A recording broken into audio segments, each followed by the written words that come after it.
mammals, from our large hipstock to our primates to even some of our carnivores here.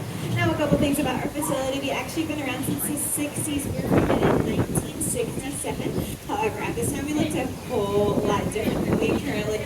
We actually started out just right over here on this building over here. We actually just were really more of a roadside attraction. Just had reptiles in there. At that time, they were in a really simple glass terrarium like set, just a layer of mulch, water, and it had really set up. However, I'm sure y'all get the opportunity to check out those amazing exhibits in that reptile building. They're all hand-built and we consider bioactive, meaning they are their own little self-sustaining. So they have live insects, live plants, some even have live fish. So hugely upgraded from what we started out as. That's actually thanks to our new owners. In 2007, we underwent a change of ownership, and they are the ones who wanted this more zoo-like setting. So we have since expanded to all this y'all see out here today. And once again, they're responsible for those amazing upgrades in that reptile building. Also, those new owners, we got accredited by the ZAA, which is the Zoological Association of America. What that means is that our animal welfare is held at a really high standard. All of our animals are getting proper diets, proper exhibit sizes, proper vet care, stuff like that, to ensure they're as happy and healthy as they can be living here under our care. So with that accredited status,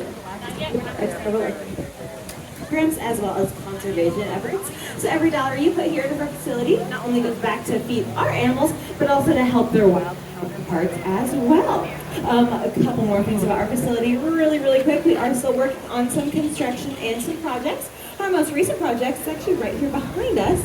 In that tortoise yard, we just finished up with that rock wall, that rock cave, making it a little bit more naturalistic for the tortoises in that exhibit.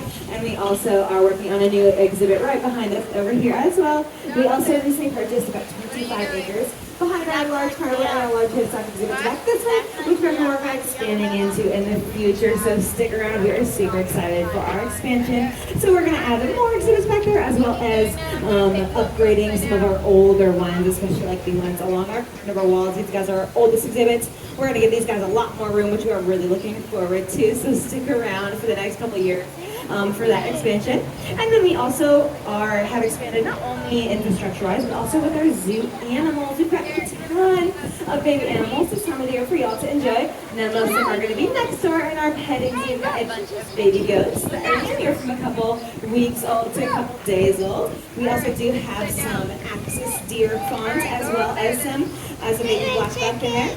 They're super cute. Some of my absolute favorites, definitely worth checking out. We also do have a bunch of baby capybaras for y'all to enjoy. Now, a good amount of them are actually going to be right over here. We have baby capybaras that are about a week old. Hanging out with mom if mom is out and about. You got 3 of them in there. They are super itty bitty.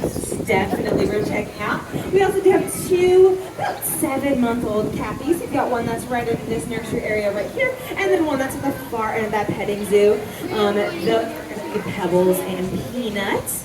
Now, the last babies I'll mention are going to be in our zebra yard. We have 2 baby zebra.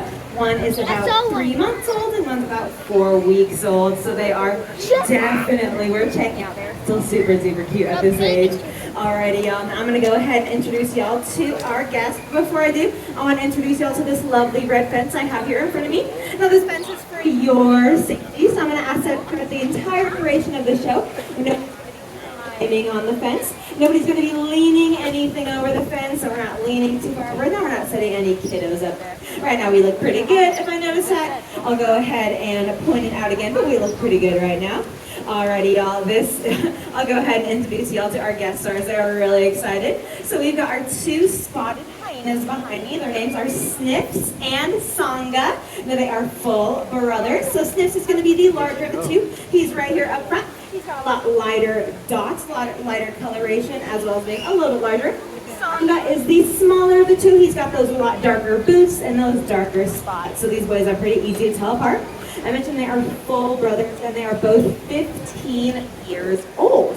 Now, this is considered geriatric for them. In their natural habitat, they're only going to live about 8 to 10 years under human care, though they can get into their 20s. The oldest hyenas actually recorded under human care got into their 40s, however. So these guys can get pretty up there in age. And then going back to the fact that they are brothers, we actually did have to get them DNA sexed to be absolutely sure.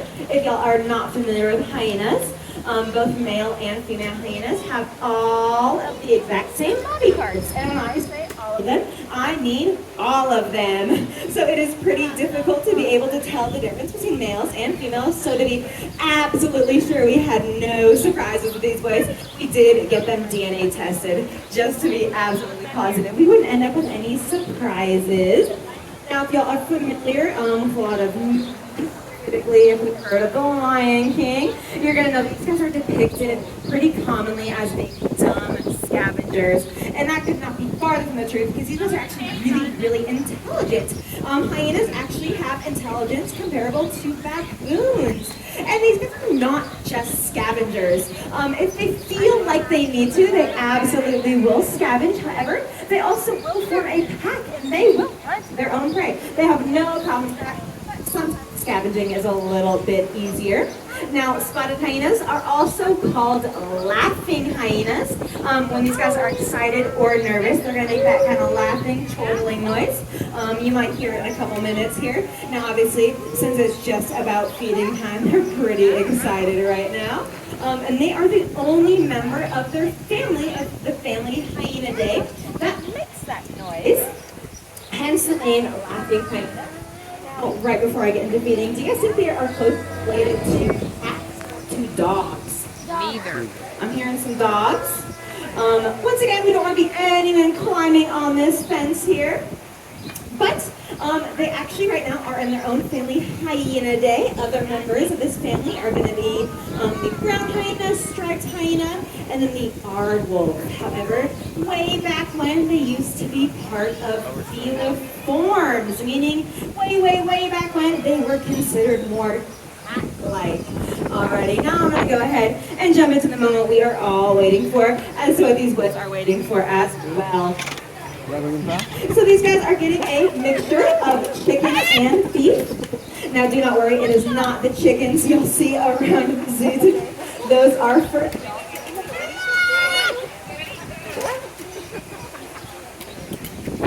Now, one thing you guys are going to notice is that these guys are eating the bone and the paw. Now, these guys actually have jaw strength stronger than those lions over there. So this bone is no problem for them to chew right through.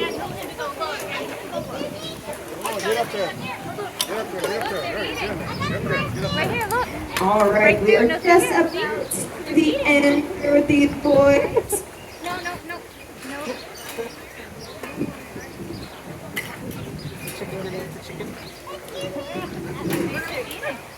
Alrighty, so that is pretty much it for these boys. Now we are going to go ahead and move on. Okay, we're gonna move down to the wolves now.